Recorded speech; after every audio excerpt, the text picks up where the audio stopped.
Meus queridos, vamos dar continuidade ao nosso estudo. A gente está na reta final já, né? Da nossa matéria.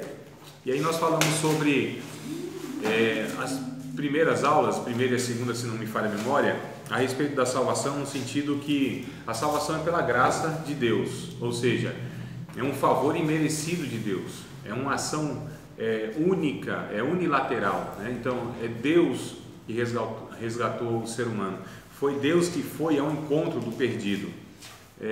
O homem não poderia fazer nada para ser salvo, porque a condição do homem era uma condição que o desfavorecia e o impossibilitava de buscar Deus. Então ele estava eternamente perdido, não poderia fazer nada, nem observando a lei. Quer dizer, se ele conseguisse observar toda a lei de Deus, ia cumprir a justiça de Deus. O problema é que o homem, nenhum ser humano tinha condição de fazer isso.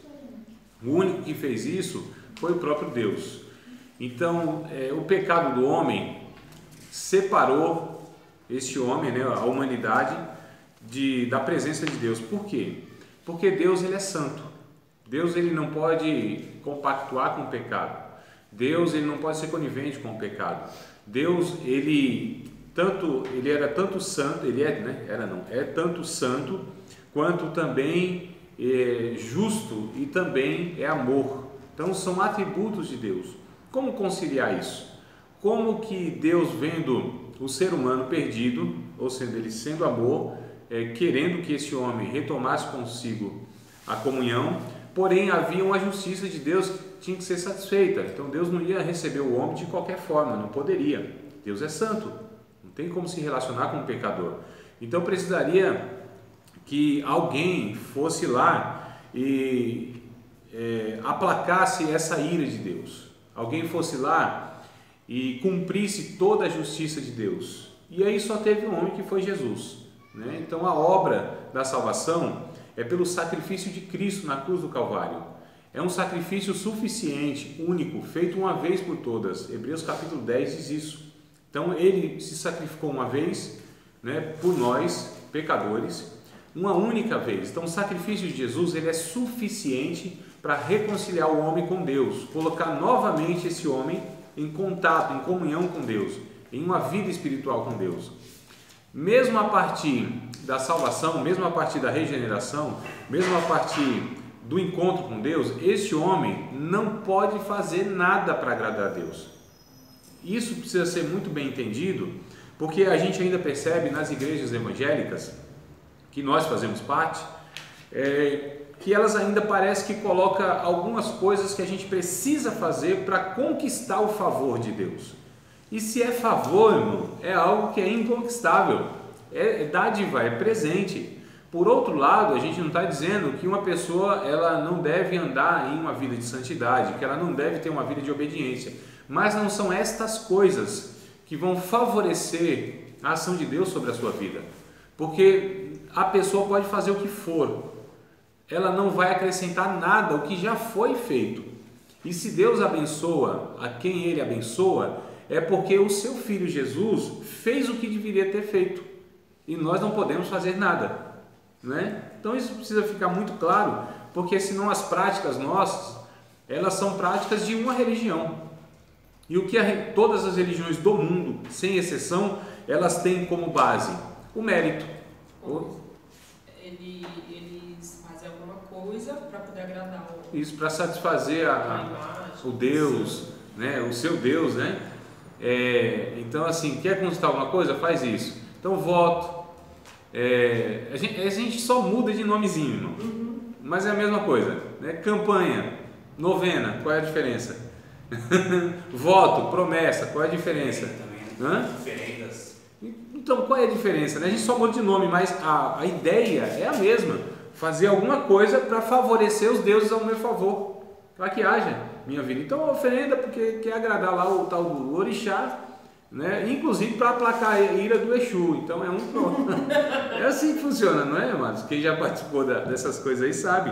Então assim, são oferendas, voto, é promessa, faz isso e aquilo, tem os penitentes, né? Então tudo isso, irmão, é religião, não é evangelho, não tem nada a ver com a Bíblia, não tem nada a ver com o Novo Testamento principalmente.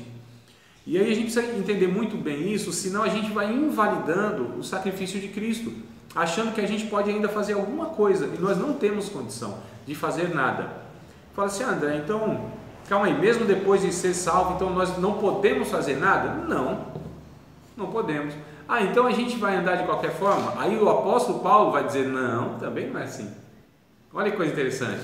O apóstolo Paulo, no livro de Romanos, que já é a cabeça do ser humano, né? Fala, então a graça é algo que é a ação de Deus sobre a minha vida e eu não preciso fazer nada? Isso. Ah, então vou viver de qualquer forma? Olha a cabeça. Ah, então não preciso fazer nada, vou viver de qualquer jeito, que Deus vai me abençoar de qualquer forma? Percebe a cabeça? Isso já tinha lá na época de Paulo. Ele já identificou que poderia ter essa avaliação. Ele disse não, também não. Então de modo nenhum nós vamos viver no pecado só para que a graça, porque a graça é superabundante quando abunda o pecado, mas nós viveremos ainda no pecado? Isso claro que não. Porque nós temos uma nova natureza e essa nova natureza deve ter o desejo de fazer a vontade de Deus, de agradar a Deus.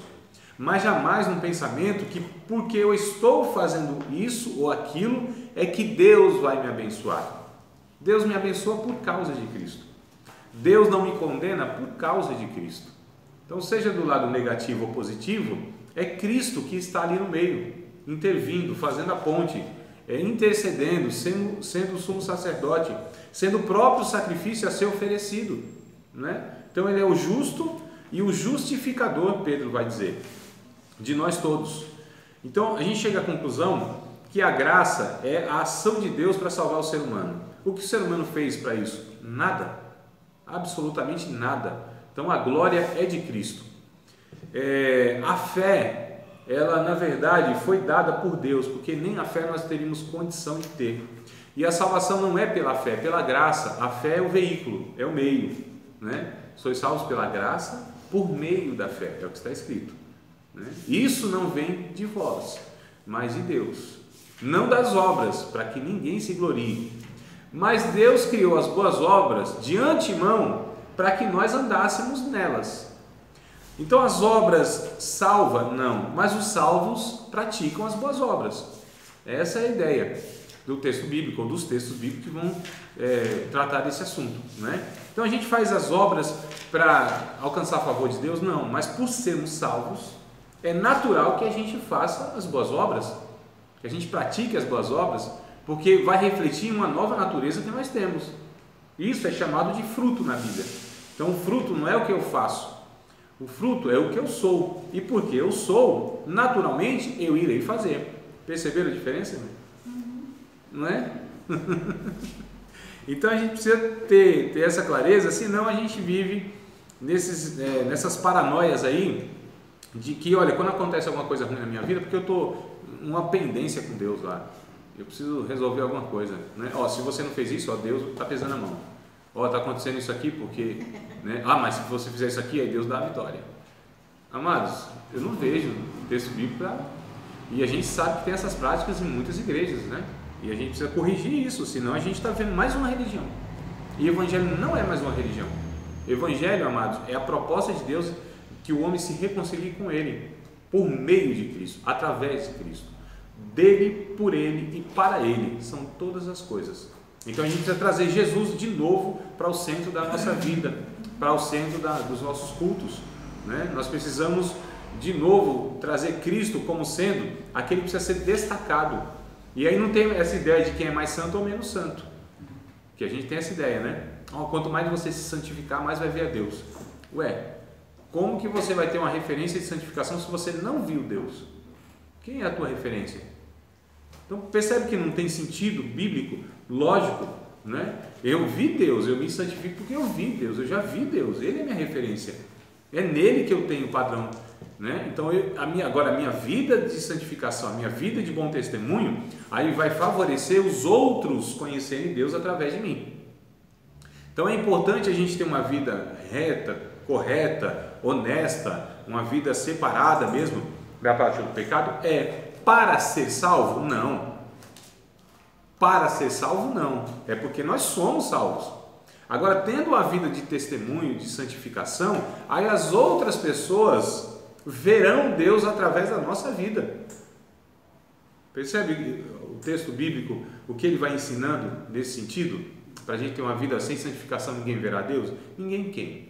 Agora, por outro lado, é lógico que quem vive uma vida totalmente no pecado, ele vai se distanciando de Deus, porque a vida de pecado não combina, né, com a habitação do Espírito Santo. Então é claro, mas é possível então que essa pessoa que vive uma vida no pecado, das duas uma, ou ela de fato não teve essa regeneração, ou ela está desprezando os meios da graça para que ela se mantenha, ou para que ela seja mantida salva por Deus.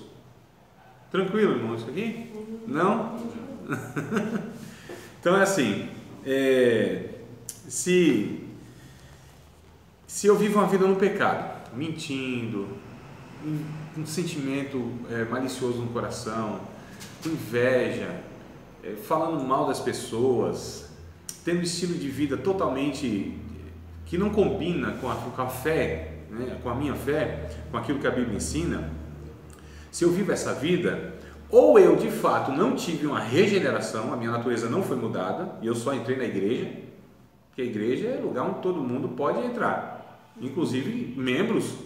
Tem gente que é membro de igreja, é obreiro de igreja, é pregador, pasmem, até pastores, e não são salvos, ensinam, pode ser professor de teologia, não é? É sério, pode conhecer a Bíblia, pode pertencer a uma igreja, está lá, o rol de membro, carteirinha, frequente, participa de ceia, dá dízimo, contribui, está envolvido, mas isso não quer dizer nada, amados. Capítulo 3 de João, Evangelho de João, um homem que ele tinha uma igreja, ele pertencia a uma igreja, ele ensinava, era mestre, conhecia a Bíblia como ninguém, pregava, era membro de uma igreja, e Jesus disse: é necessário você nascer de novo, meu filho. Ué, quer dizer o que então? Tudo isso? Nada.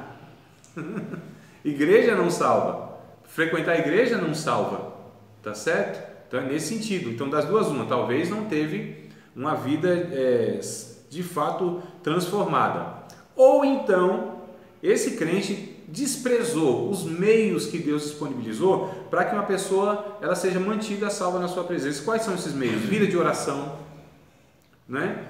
Estudo, leitura bíblica, participar de uma comunidade de fé, onde a gente louva a Deus junto, onde um ajuda o outro, onde o Espírito Santo usa um para edificar o outro através dos dons espirituais. São alguns meios que nós temos, que Deus nos deu, para nos mantermos salvos. É a mesma coisa uma plantinha, amado, se não for regada, se ela ficar sem luz do sol, ela vai morrer. É necessário uma manutenção.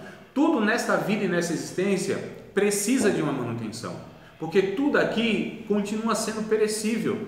A morte ainda é uma realidade, mesmo para aquele que já nasceu de novo, porque é o que a gente vai falar hoje.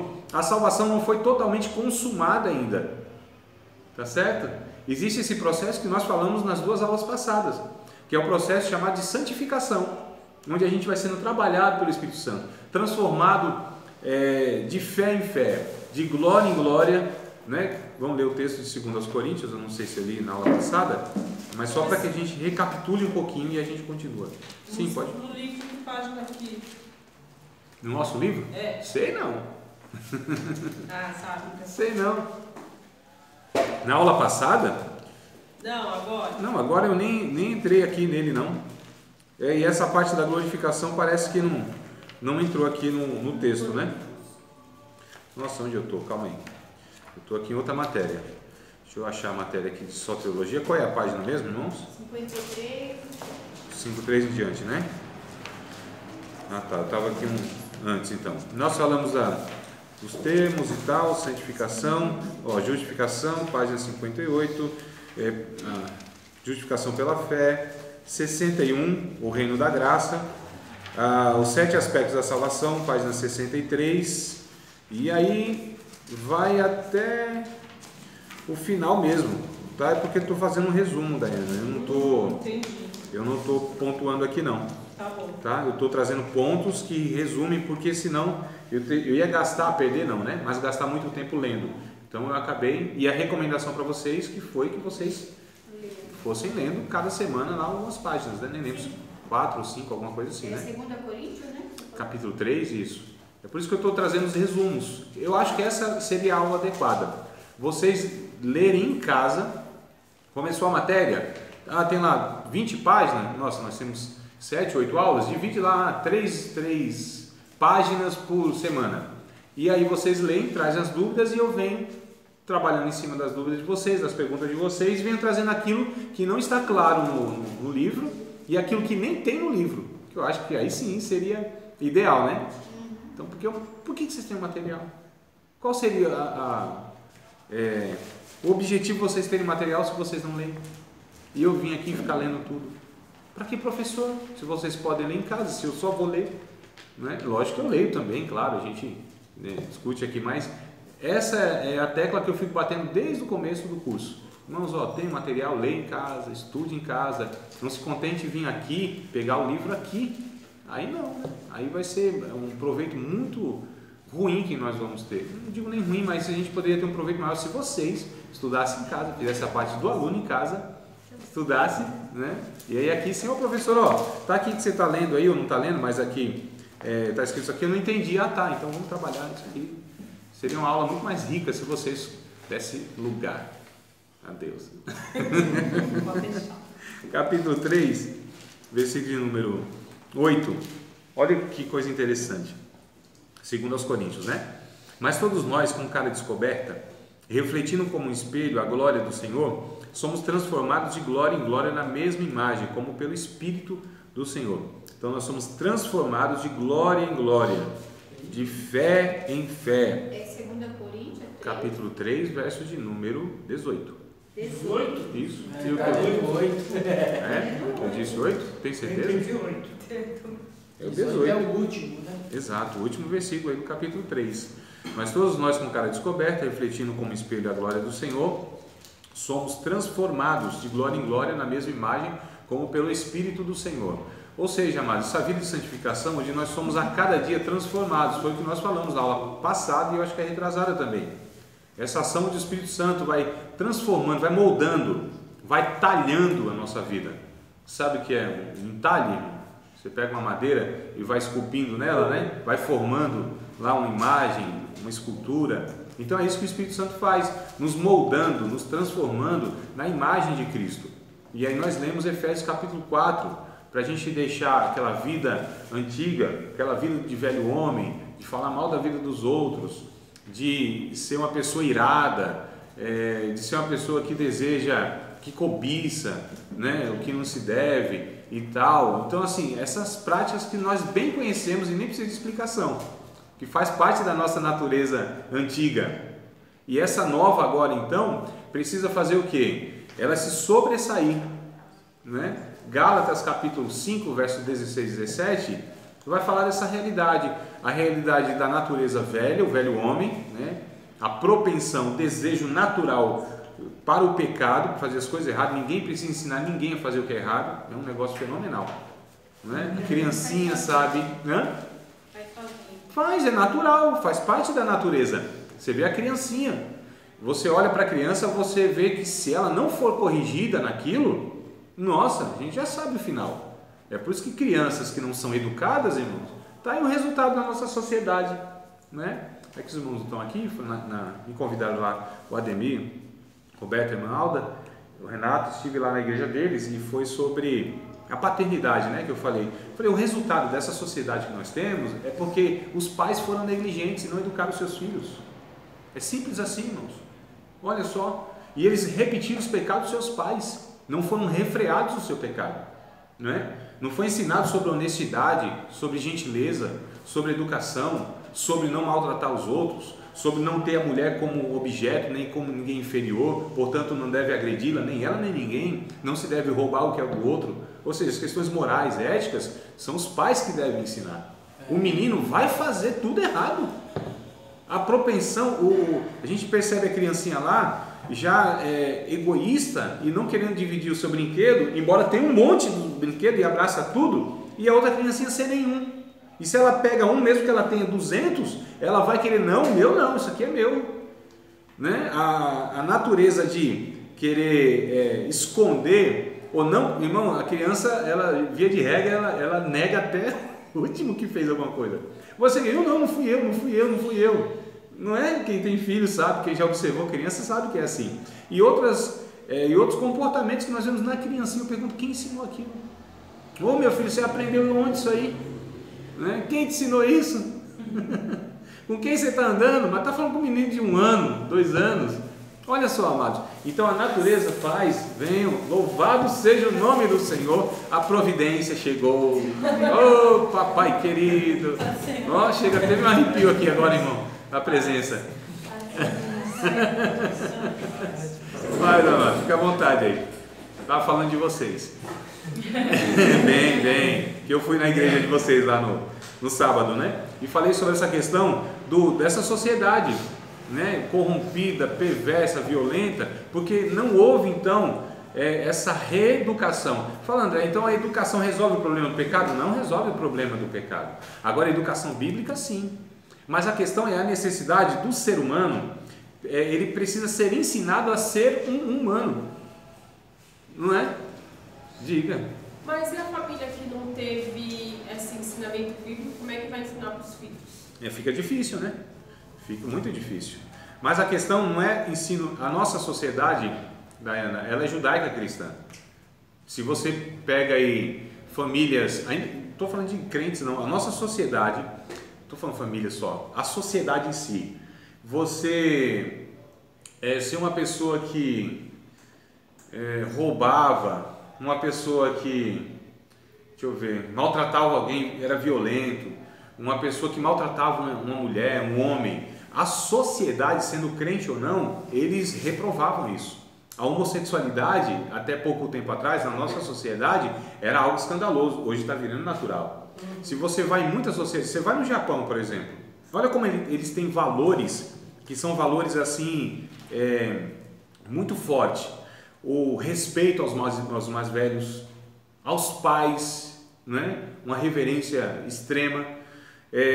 Se uma pessoa joga lixo na rua, pode ter certeza que não é do Japão. Pode até ser lá um descendente, mas não é. E quem vai lá? Você acha que é alguém que vai reclamar que é autoridade? Não, qualquer um. Falou, pô, aqui a gente não faz isso não. Isso eu estou falando de relatos de amigos meus.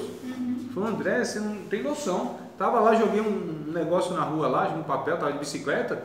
O camarada pegou, foi atrás de mim e falou, pô, você não deve ser daqui não. E ele era filho de japonês, né? Nisei. E disse, você não deve ser daqui, porque aqui a gente não faz isso não. Olha, gente ordeira, gente educada. Então isso é o quê? É uma cultura, né? As sociedades, muitas delas tinham isso, porque há esses ensinamentos. Os ensinamentos, o que é correto e o que é errado, o ser humano sabe de fato. Sabe, agora em praticar, aí é outra história. Eu trabalhei com um rapaz que trabalhou no Japão e falou que a alfabetização lá é 0. Não tem alfabeto lá não. Analfabeto, né? Analfabeto, Isso é. A educação é forte. Então assim, mas e se as pessoas não tiveram? Aí fica complicado, lógico. E a gente vê esse problema social justamente por causa da falta de educação. Por que o Brasil é essa bagunça toda, esse grau de violência? Socialmente nós explicamos as coisas.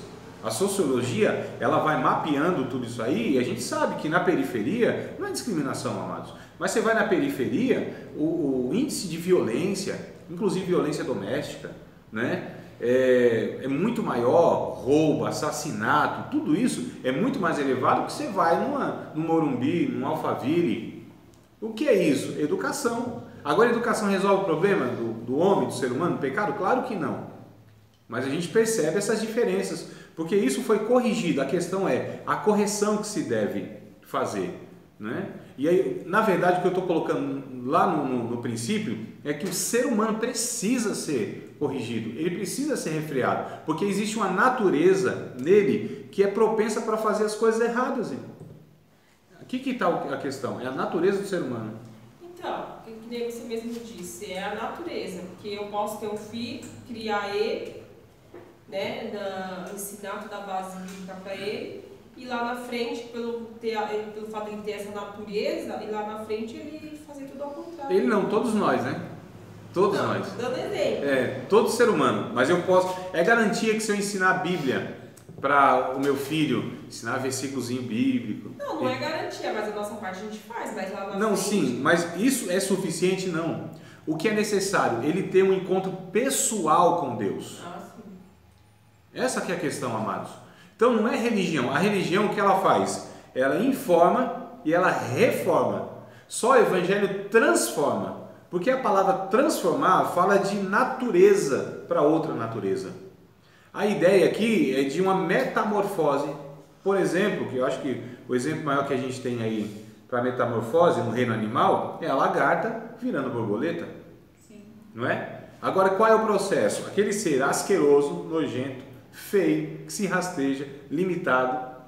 Antes, para que ele, esse ser, se torne um outro ser muito mais belo, que voa, desejado, apreciado, né?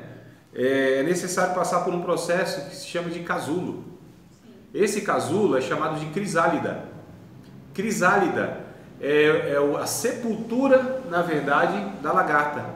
Onde ela entra, fica nesse casulo e ali ela sofre um processo de metamorfose. A forma dela vai além. Ela é transformada. Para pegar essa figura, né, essa metáfora, a gente traz aqui para o encontro da pessoa que tem com Cristo. Ela é regenerada, ela é transformada. Existe uma metamorfose na sua natureza.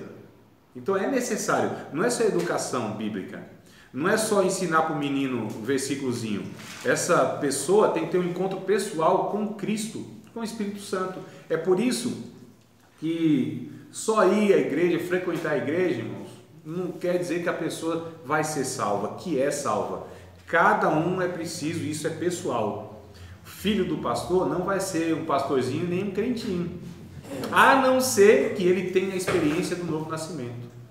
Tá certo? Isso é garantido porque nasceu num lar onde o evangelho estava presente lá? Nem sempre.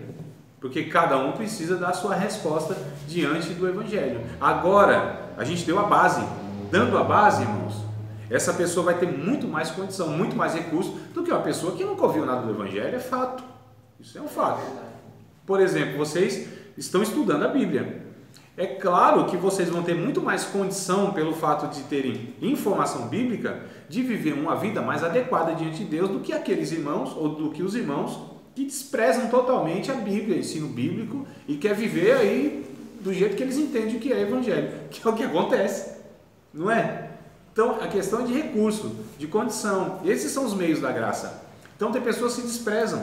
Lembra que eu falei das duas? Uma. Ou a pessoa não teve encontro com Cristo, ou ela vai desprezando isso. Vai desprezando.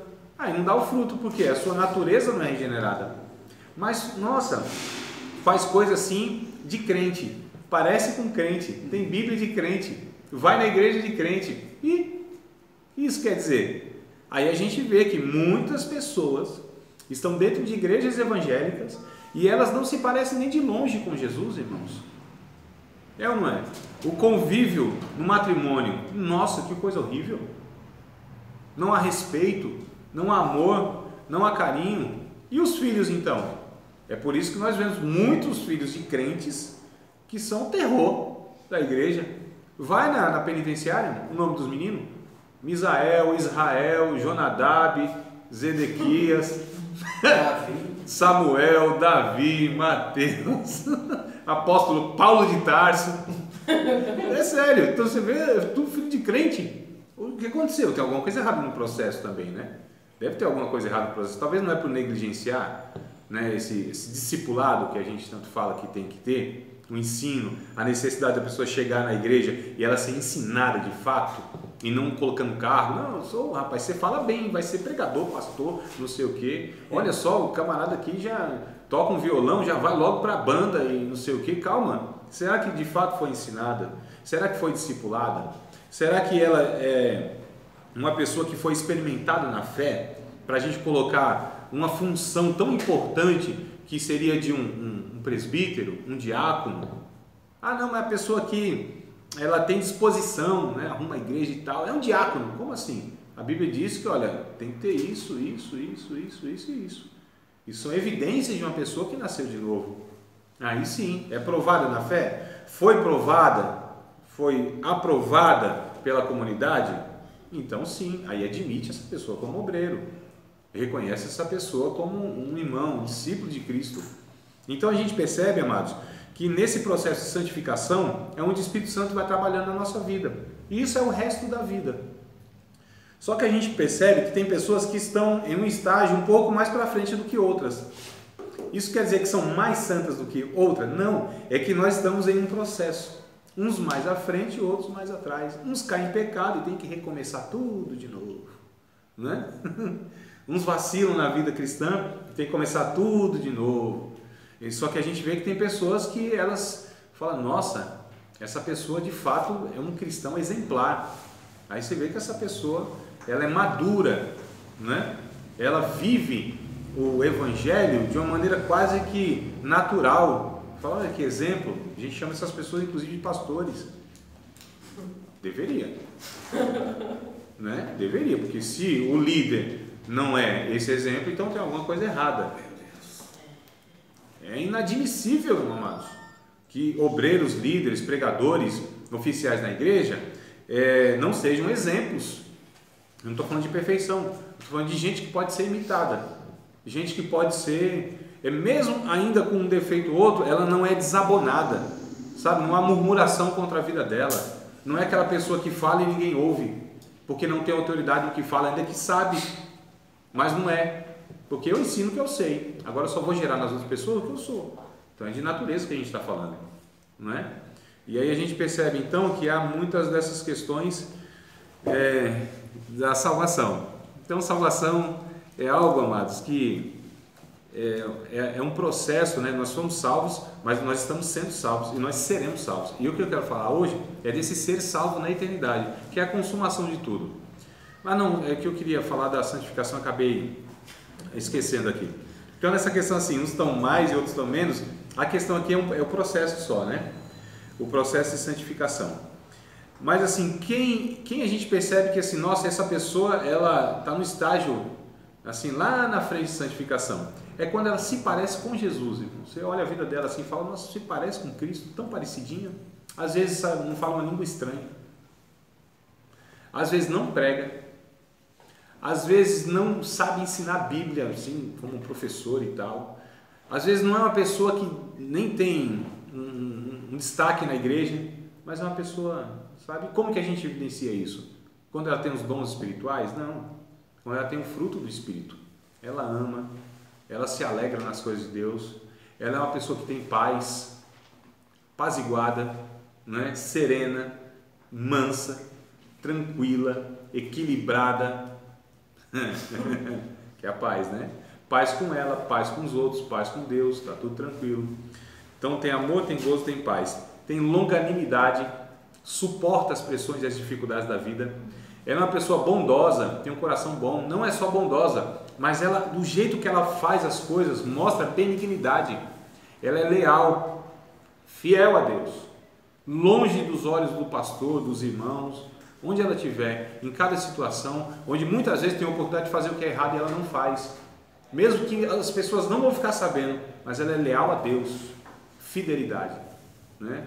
Ela é mansa também, é uma pessoa controlada, não explode a toda hora, não irada a toda hora, não vive uma vida de gritaria, não ofende as pessoas, lida com isso. Ela é temperante, ela tem o equilíbrio nas coisas. Ó, irmão, É isso aí. isso é característica de uma pessoa salva. Repito, morre e nasce de novo. Vocês percebam, amados, o que a Bíblia ela vai dizendo que é o resgate do ser humano? É quando ele fala a verdade. Para ter essas características aqui, tem que ser uma pessoa salva por Deus, não é? A religião pode fazer com que um monge ele tenha aparentemente essas características, aparentemente, mas o coração, amados, não. Então é possível nós estarmos até disfarçando muito bem. Eu não posso, quer dizer, eu posso enganar um monte de gente por um pouco de tempo. Enganar por muito tempo, poucas pessoas. Mas enganar por muito tempo, o tempo todo, todo mundo, não dá. Uma hora a capa cai, como a gente diz, né? Uma hora você fala, olha, não é bem assim. Tem uma fala que é do Rubem Alves. Ele diz assim: quão admiráveis são as pessoas que eu conheço pouco.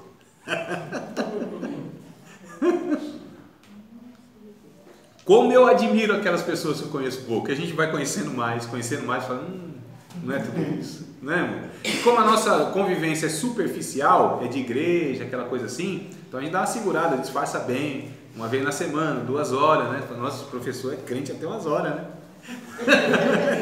Não que eu não seja, né, irmão? Mas assim, amados, a minha vida, o dia a dia, nem sempre é essa tranquilidade. Eu perco às vezes a linha, eu fico nervoso, às vezes eu me mostro, eu me pego sem fé nenhuma para acreditar em algumas coisas. Às vezes eu me sinto fraco na fé, não tenho vontade de orar. É a realidade nossa. Mas por que talvez não se percebe tanto assim essa realidade? Por que quando um pastor peca, fala, nossa, esse pastor não podia pecar nunca nisso? Por quê? Porque é essa impressão que ele coloca como super crente, pregadores e pessoas.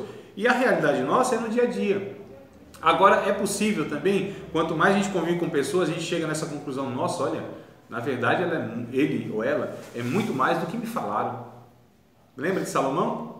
Ele tinha uma fama que quando a rainha de Sabá veio e conviveu com ele, ficou lá dia e noite, viu o seu dia a dia, o seu cotidiano, aí disse, não falar nem a metade, é muito mais do que a fama. O problema é hoje, irmão, é que a fama é tão grande, a pessoa tão pequenininha, né? Quando a gente vê aquela fama toda e tal, aí vai convivendo, foi, não é, a fama é mentirosa, é uma propaganda enganosa que fizeram dessa pessoa. Mas é possível, e nós somos desafiados pela Bíblia a sermos essas pessoas, que quanto mais pessoas convivem com a gente, elas devem perceber que independente de onde nós estivermos, em que situação nós estivermos, a nossa fé, ela vai, irmãos, aflorando cada vez mais. Tem um texto muito lindo, lá em 2 a Pedro, lembrei desse texto agora, nossa, fazia um tempo que eu não li esse texto, hein? 2 Pedro, me veio na memória agora, não deve ser à toa, né? Capítulo de número 1, segunda carta de Pedro, capítulo de número 1, 2 Pedro, capítulo 1, versículo de número 19. Olha que coisa linda. E temos muito firme a palavra dos profetas, a qual bem fazeis em estar atentos, como a uma luz que alumia em lugar escuro, até que o dia esclareça, e a estrela da alva apareça em vosso coração. Tem outra versão de vocês aí? A minha diz assim, diz 19, né? Isso. Assim temos mais confiança ainda na mensagem anunciada pelos profetas. Vocês fazem bem em prestar atenção nessa mensagem, pois ela é como uma luz que brilha em lugar escuro, até que o dia amanheça e a luz da estrela da manhã brilhe no coração de vocês. A ideia, irmãos, aqui é só a gente lembrar, quem já viu assim um nascer do sol, assim, bem, e principalmente assim no mar, na praia, alguém já teve essa oportunidade, não? Já? Você vai vendo assim, tá tudo escuro. E daqui a pouco vai diminuindo a escuridão e vai clareando, até que tudo fica bem claro. Essa é a ideia, a luz vai iluminando em lugar escuro, até que a estrela da alva, o sol, nasça no coração. A ideia aqui é aquilo que vai crescendo, aquilo que vai se tornando cada vez maior, o poder de Deus. Irmãos, quem sabe o que é o dínamo, o que gera lá energia? Lembra aquelas bicicletas do interior, quem já teve oportunidade? Você ia pedalando, o dínamo, né? Que é o gerador de energia, né? Você vai pedalando na bicicleta e o farol, quanto mais você pedala, mais ele ilumina. Era aquelas mobiletes antigas, quanto mais acelerava, ela... Era um rolete que a roda... Isso. Então, o que acontece? Esse dínamo, ele vai gerando energia, né? E quanto mais gera energia, mais a luz vai ficando forte. Essa palavra dínamo vem de dunamis, que é o que está escrito lá em Atos 1 e 8. E há de ser que o Espírito Santo vai descer sobre vocês e vocês receberão a virtude do Espírito Santo. A palavra no original é dunamis, de onde vem a palavra dínamo e dinamite, inclusive. Ou seja, esse poder do Espírito Santo Nós receberíamos o poder do Espírito Santo para quê? Para sermos testemunhas de Jesus. Então, quanto mais o poder do Espírito Santo é derramado na nossa vida, gerado na nossa vida, mais nós brilhamos e mostramos, no caso que diz Mateus capítulo 5, verso número 13, 14, 15, 16, lembra no texto? Não lembra? Então vamos lá, ué. Capítulo 5, deve ser lá para o verso 16, mas vamos desde o 13 até o 16, porque Jesus está dizendo a respeito do discípulo, que ele tem que ser luz do mundo, ou sal da terra, né? E luz do mundo, não é isso? Vós sois o sal da terra e a luz do mundo. Olha só, que coisa linda. Pode ler, Daiane, você que está engatilhada aí. 5, 13. 13 até, acho que até o 16, me parece. Tá. Vocês são o sal para a humanidade, mas se o sal perde o gosto, deixa de ser sal e não serve para mais nada. É jogado fora e pisado pelas pessoas que passam. Vocês são a luz para o mundo. Não se pode esconder uma cidade construída sobre um monte. Ninguém acende uma lamparina para colocá-la debaixo de um cesto. Pelo contrário, ela é colocada num lugar próprio para que ilumine todos os que estão na casa. Assim também a luz de vocês deve brilhar para que os outros vejam as coisas boas que vocês fazem e louvem o Pai de vocês que está no céu. Olha que coisa linda, irmão. Olha o que Jesus está dizendo. Duas propriedades aqui, uma do sal e outra da luz. E o sal tem duas propriedades, inclusive também, uma para preservar e outra para dar gosto. E Jesus está dizendo o quê? Nós somos o sal da terra. Temos que preservar esse mundo da corrupção, tá certo? Naquele tempo não tinha nenhuma Brastemp, não tinha geladeira, não tinha freezer. O que se fazia para preservar a carne? Salgado. Então o que o sal fazia? O sal, além de dar gosto, lógico, mas a função principal naquela ocasião era preservar, de proliferar então a corrupção, né, da carne, estou falando. Ou seja, ela se tornar podre. Então ela refreava, ela continha esse processo de putrefação, de se tornar podre. Então ela conservava a carne. É o que a gente deve fazer com esse mundo, conservar esse mundo. Os crentes, amados, é uma represa, ou deve ser uma represa, que não deixa o mal se proliferar. Quando o mal chega num crente, ele tem que parar. Não deve ser continuado pela vida de nenhum cristão. Então um cristão não deve ser conivente com nada que é errado, né? Então vem um fulano lá e vai fazer um gatinho e tal. Rapaz, você não quer participar não? Vamos fazer um gatinho aqui, né?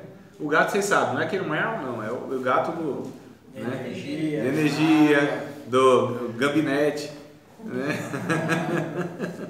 Né? Vem lá o cidadão e ele de repente vai autuar um outro numa multa, mas aí o que acontece? Ou então ele reprovou lá na habilitação e o outro disse, não, mas tem um quebra aí. Então o mal chegou ali, irmão, se é cristão tem que parar. Disse, não, eu sofro dano. Tem que fazer o que é correto, a gente faz o que é correto. Não é? Tem prejuízo? Tem prejuízo. Aí aqui se mostra quem é quem, qual é a maturidade nossa, qual é o estágio da nossa santificação, quais são os nossos princípios, quem nós de fato somos. São nessas horas onde nós somos provados, amados, onde nós nos conhecemos, porque a aprovação de Deus não é para que Deus nos conheça, Deus sabe de tudo ao nosso respeito. A aprovação é para que a gente se conheça, para que as outras pessoas também nos conheçam, não é? Então são nessas horas de adversidade é que a gente se mostra quem é, mas a gente deve ser essa pessoa que o mal chega e para, não continua, a gente não dá continuidade ao pecado, tá certo? A gente é luz do mundo. Chegou as trevas, são dissipadas pela luz. Chegou a corrupção, nós somos sal e preservamos aquilo que é correto. Damos gosto à vida, inclusive. Senão não se vive assim. Isso aqui é uma vida ruim que vocês estão levando, querendo levar vantagem em tudo, em prejuízo dos outros, em burlar a lei, né? Em fazer o que é errado. Tem um negócio muito interessante que é assim: se você vai fazer alguma coisa e se não pode contar como fez, não deve fazer.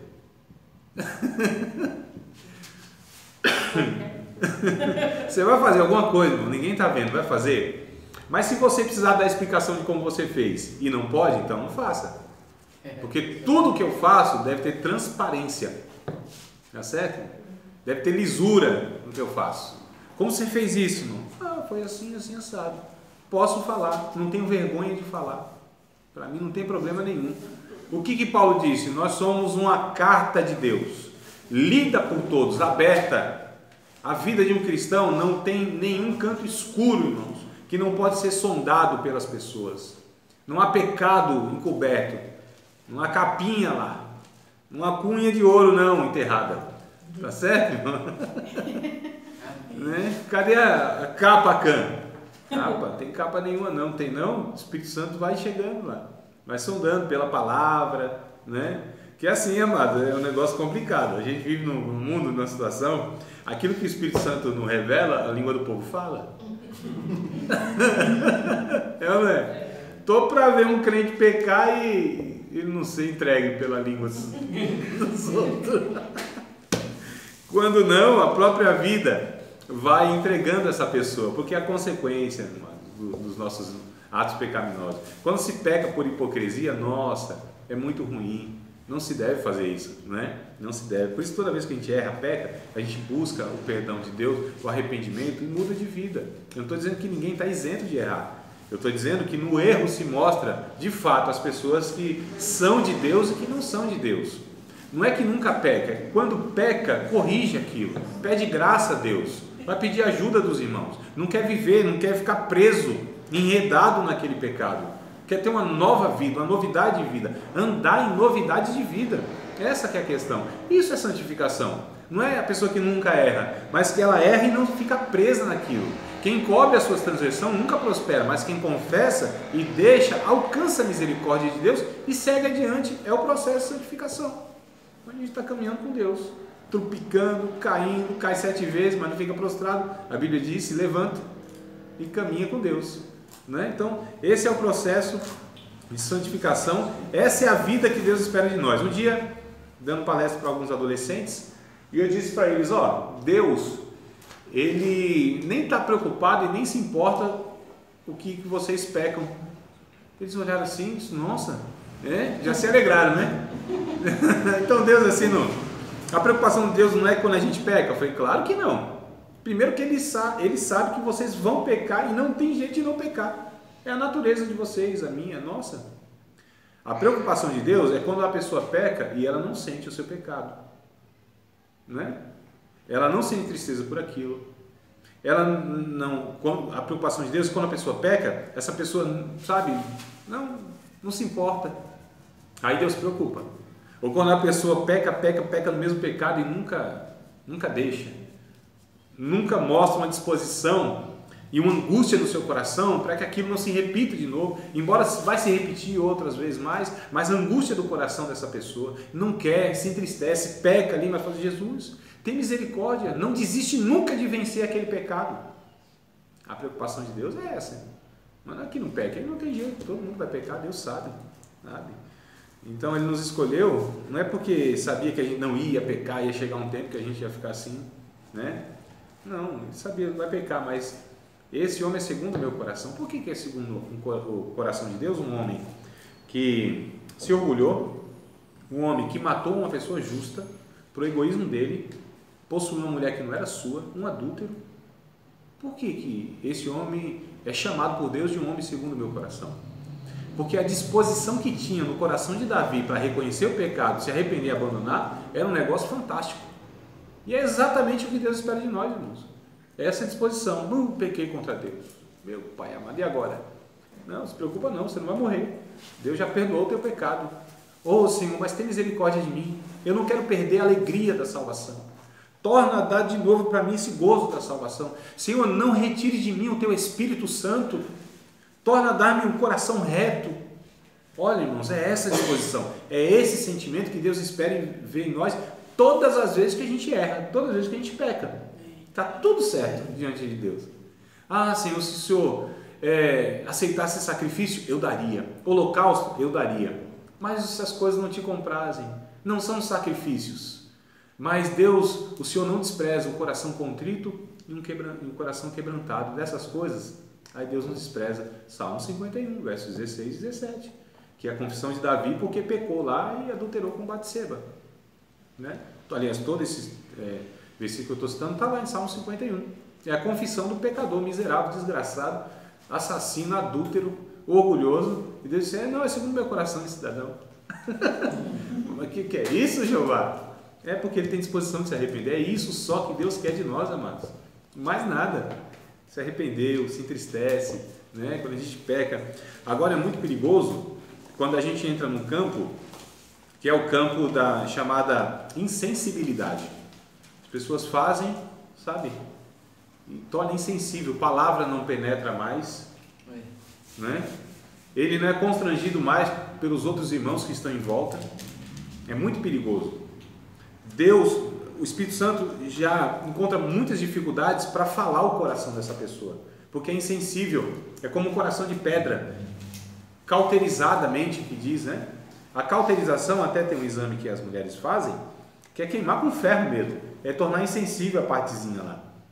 Olha só, não tem mais sensibilidade, pode fazer o que for, não machuca mais, não ofende mais, não traz mais dor ali. Então, todas as vezes, mas se nós pecamos, tem que trazer dor na nossa alma. Tá certo? Deve levar a gente a chorar, a se quebrantar, a desesperadamente dobrar os joelhos e falar, Senhor, tem misericórdia, feri o teu Espírito Santo. Desagradei o Senhor, entristeci o Senhor. Amados, quando isso acontece, louvado seja Deus. Está tudo certo. Quanto mais angústia a gente sente no coração, quanto mais tristeza e desespero nós sentimos no coração quando a gente peca, nossa, quer dizer que a gente tem muito mais comunhão com Deus. Olha só, a falsa ideia de que quem tem comunhão com Deus é quem não peca. Não, pelo contrário. Quem tem comunhão com Deus é quando peca, tem essas angústias, esse desespero todo.